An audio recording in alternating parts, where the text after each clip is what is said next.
السلام علیک یا سید الساجدین۔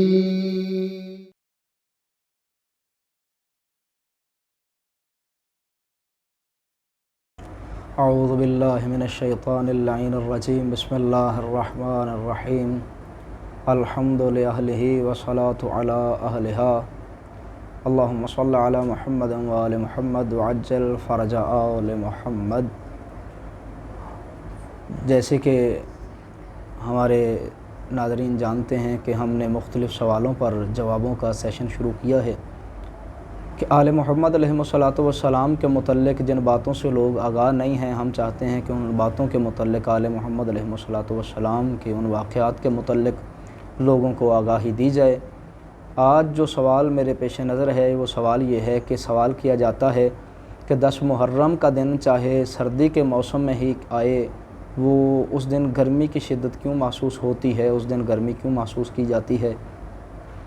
اس کی وجہ یہ ہے کہ شاید اللہ رب العزت یہ چاہتا ہے کہ لوگوں کو امتحان حسین ابن علی یاد رہے۔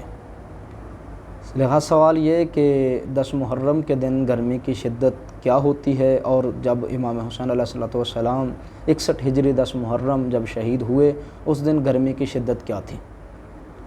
کوئی مسلمان ایسا نہیں ہے کہ جو اس بات سے واقف نہ ہو کہ جب اللہ تعالیٰ نے حضرت آدم علیہ السلام کو خلق فرمایا تو اللہ تعالیٰ نے تمام ملائکہ سے فرمایا تھا کہ آدم کے سامنے سجدہ کرو، اور قرآن مجید کی یہ کہتا ہے فسجد الملائکۃ کلھم اجمعین، تمام ملائکہ نے حضرت آدم کے سامنے سجدہ کر دیا الا ابلیس، سوائے اس کے وہ جو مایوس ہو گیا، وہ جو ملبوس تھا، جس نے لباس بدلا ہوا تھا، وہ مایوس ہوا۔ تو اللہ رب العزت نے فرمایا کہ تو نے سجدہ کیوں نہیں کیا؟ اس نے کہا میں اس سے بہتر ہوں، کیونکہ تو نے اسے مٹی سے خلق کیا ہے اور مجھے آگ سے۔ مٹی اڑاؤ تو واپس زمین یعنی پستی کی طرف آتی ہے، آگ جلاؤ تو بلندی کی طرف جاتی ہے۔ اس نے کہا میں اس سے بلند ہوں، میں اس سے افضل ہوں۔ انکار کر دیا، وہ خداوند عالم کی بارگاہ سے ملعون ہو کر نکال دیا گیا۔ وہ عظمت انسان کا قائل ہی نہیں تھا، وہ سمجھتا تھا کہ میں انسان سے بہتر اور برتر ہوں۔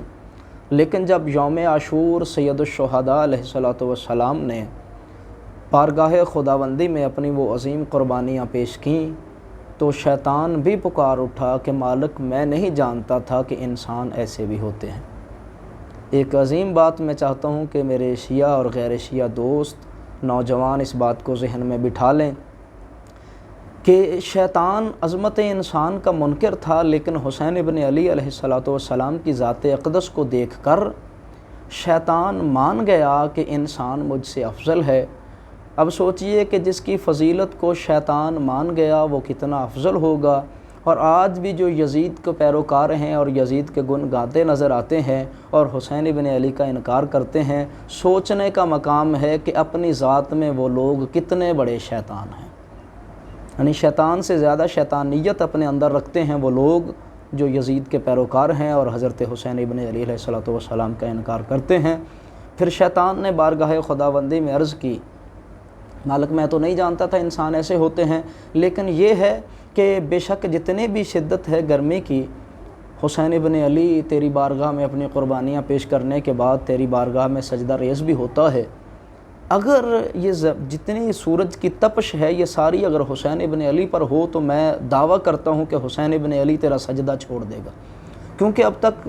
یہ شیطان نے کہا کیونکہ اب تک برچھی علی اکبر کو لگی ہے، حسین ابن علی کو تو نہیں،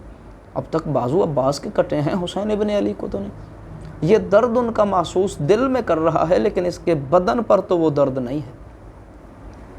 تو اگر یہ سورج کی ساری گرمی حسین ابن علی پر ہو،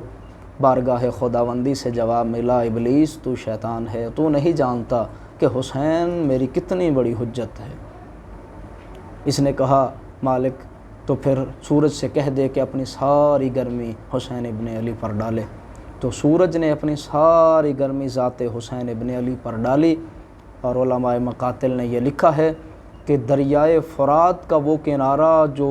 زمین کربلا کی طرف تھا، اس کنارے کو چھوڑ کر مچھلیاں دوسرے کنارے کی طرف چلی گئیں۔ امام حسین علیہ السلام پر جب مکمل گرمی سورج کی پڑی تو میرے مولا نے اپنے قمیض کے اپنے گریبان کے بٹن کھولے اور فرمایا علی الدنیا بعدک الفاء، عباس اور اکبر کے بعد دنیاوی زندگی میں کیا لطف ہے۔ فرمایا اکبر کی موت کے بعد کون سی مصیبت رہ گئی جو آ سکتی ہے۔ فرمایا علی اکبر اور عباس کی موت کے بعد کوئی مصیبت میرے لیے مصیبت نہ رہی۔ میرے مولا نے اپنی آستینیں الٹیں، اپنے پیراہن کے بٹن کھولے اور جب سر سجدے میں رکھا، وہی شیطان جو کہہ رہا تھا کہ اگر سورج کی ساری گرمی حسین ابن علی پر پڑے تو حسین ابن علی تیرا سجدہ چھوڑ دے گا، اب وہی شیطان زمین کربلا سے یہ کہتا ہوا بھاگا کہ میں مان گیا کہ انسان مجھ سے افضل ہے، اور اسی شیطان نے کہا مالک میں تیری بارگاہ میں سجدہ کرنے سے تو انکار نہ کرتا تھا نہ کرتا ہوں، لیکن میں نے تیرے حکم سے یہ جو آدم کے سامنے سجدہ کرنے سے انکار کیا، اگر مجھے پتہ ہوتا کہ حسین ابن علی جیسی عظیم شخصیت آدم کی پشت میں موجود ہے تو میں آدم کو سجدہ کرنے سے کبھی انکار نہ کرتا، میں 1000 سجدے کرتا آدم کے سامنے اگر مجھے پتہ ہوتا کہ آدم کی نسل میں، آدم کی اولاد میں حسین ابن علی جیسی شخصیت بھی آنی ہے۔ اور عزیزان محترم، بات میں اپنی مکمل کر چکا، لیکن مجھے نتیجے کے طور پر ایک بات کرنی ہے کہ شیطان ملعون، اس کے کہنے پر اللہ نے امام حسین علیہ السلام کو مزید آزمایا، مزید امتحان میں اضافہ کیا۔ وہ میدان کربلا چھوڑ کر بھاگا اور سید الانبیاء خاتم النبیین ہمارے اور آپ کے آقا سرکار دو عالم صلی اللہ علیہ وآلہ وسلم بطور فخر آدم سے لے کر عیسیٰ تک تمام نبیوں کو لے کر زمین کربلا میں پہنچے اور آقا انبیاء سے فرماتے تھے دیکھو میرے حسین کو، یہ میرا حسین ہے، یہ میرا لاڈلا ہے، یہ وہی ہے جسے میں پشت پر اٹھایا کرتا تھا، یہ وہی ہے جس کی وجہ سے میں نماز کو اور سجدے کو طول دیا کرتا تھا۔ اور میرے نبی نے حضرت ابراہیم علیہ السلام سے فرمایا دادا ابراہیم بے شک تیرا بیٹا وہ ہے جس پر تو فخر کر سکتا ہے، بے شک تیرا بیٹا وہ ہے جس نے اپنی گردن پر چھری بارگاہ خداوندی میں قربانی پیش کرنے کے لیے رکھنی قبول کر لی، لیکن میرے دادا ابراہیم بارگاہ خداوندی میں بیٹا قربان کرنے کے لیے اپنی اور بیٹے کی آنکھوں پر پٹی باندھ کر قربانی دینا اور بات ہے، لیکن میرے حسین ابن علی کی طرح علی اکبر جیسے جوان کی قربانی دینا اور بات ہے۔ اور کتب مقاتل میں علماء نے یہ لکھا ہے، حضرت ابراہیم نے حضرت اسماعیل سے اور حضرت ہاجرہ سے فرمایا اے اسماعیل اور اے ہاجرہ آؤ زمین کربلا سے چلیں، ان کا اور ہمارا کوئی مقابلہ نہیں، یہ اور کردار کے مالک ہیں، ہم اور کردار کے مالک ہیں، یہ اور حوصلے کے مالک ہیں، ہم اور حوصلے کے مالک ہیں۔ اللہم صل علی محمد وآل محمد وعجل فرج آل محمد، الا لعنت اللہ علی القوم الظالمین وسیعلم الذین ظلموا ای منقلب ینقلبون۔